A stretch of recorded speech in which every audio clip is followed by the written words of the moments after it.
Prediction Central Podcast, hate me or love me, there's no in between. So, as you can see, a lot of women are suffering. A lot of women are suffering from the cold-hearted truth that you need to stay in your marriage. And like I said before, you don't need to be in the streets, shorty. The streets is for the savages, the thugs, the animals, the scallywags, the slores, the floors, everybody. Stay on the sidewalk. Don't come out here in the street, man. Don't even look both ways when you're crossing. Just stay on your side of the sidewalk because it's unforgiving. You got the blue-eyed, blonde hair, gray eyes, blonde hair. You think you're able to go back out into the real world, think somebody's going to be courting you and telling you they love you and all that stuff. Men ain't got time for it no more. We're doing what we need to do around here. And getting ourselves together, man. It is what it is. Listen to her rant and rave, man. Cleave away from your husband. Cleave away from your children. You're not just the grandma. You're not just the wife.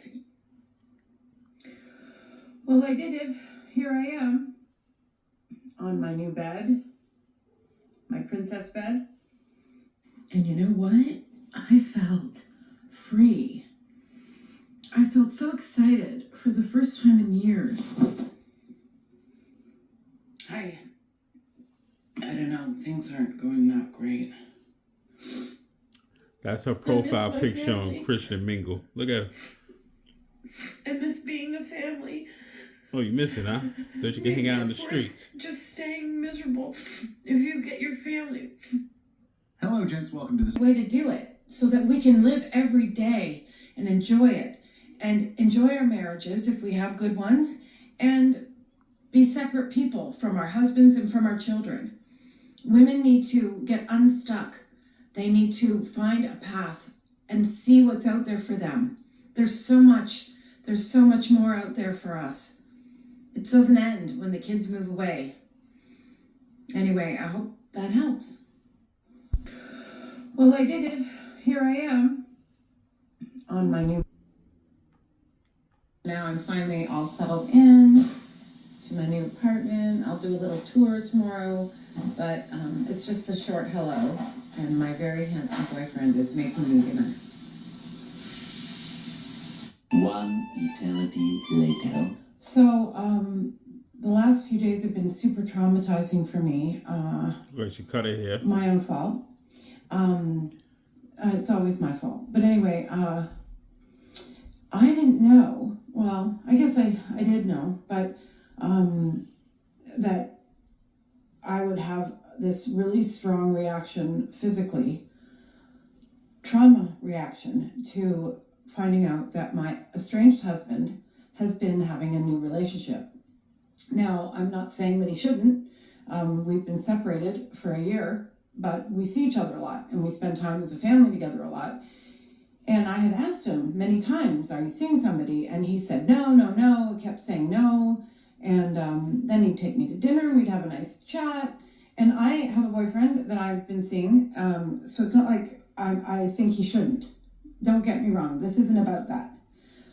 But what happened was because he didn't tell me, I felt safe around him still. It's like none of your business. He still loved me. It's funny how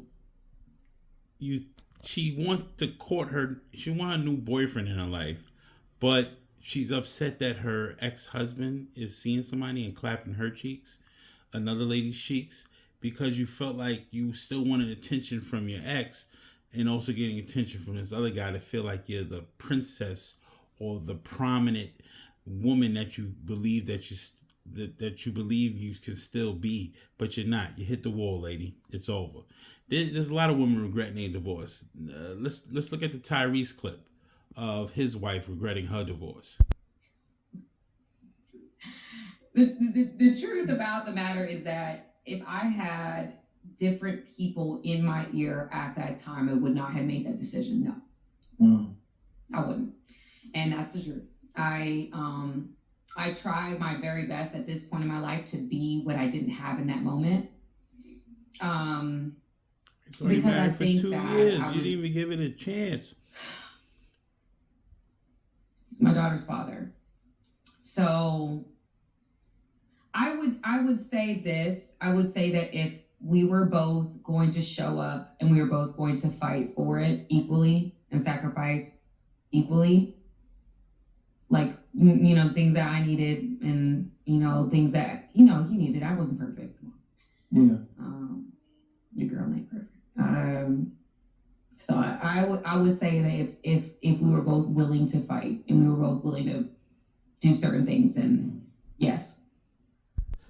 Didn't Tyrese say he was on a plane coming home to fight for his marriage, and you basically took the ice cube trays out the fucking refrigerator? You can't make this shit up, bro. You can't make it up. They're insane. They're literally insane. You go down the aisle, you take these vows, and you don't even see them through. You was only married to them for about 2-3 years, and you just up and left. You just didn't get that bag you wanted for that child support. You played yourself. And Tyrese be a fool to take you back. He was just on some other shit with the girl talking about Zayla was a girl. I said, I know this nigga ain't back in them streets, on them sidewalks trying to be in them streets, Tyrese. You don't need to be marrying nobody else.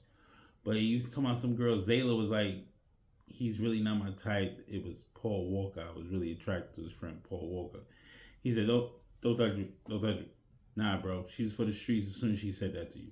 Gotta let him go, man. Predictions Central Podcast. Hate me and love me. There's no between. Don't believe the scally ass wags with the long hair that's attached. And don't believe the blonde hair, blue eyed grandmas that's 47 crying miserable because they thought they could get attention from their ex and thought their ex would be looking for them, trying to reconciliate something, but you've been getting your cheeks clapped by your younger boyfriend. It is what it is, man. Predictions Central Podcast. Hate me, love me. There's no between.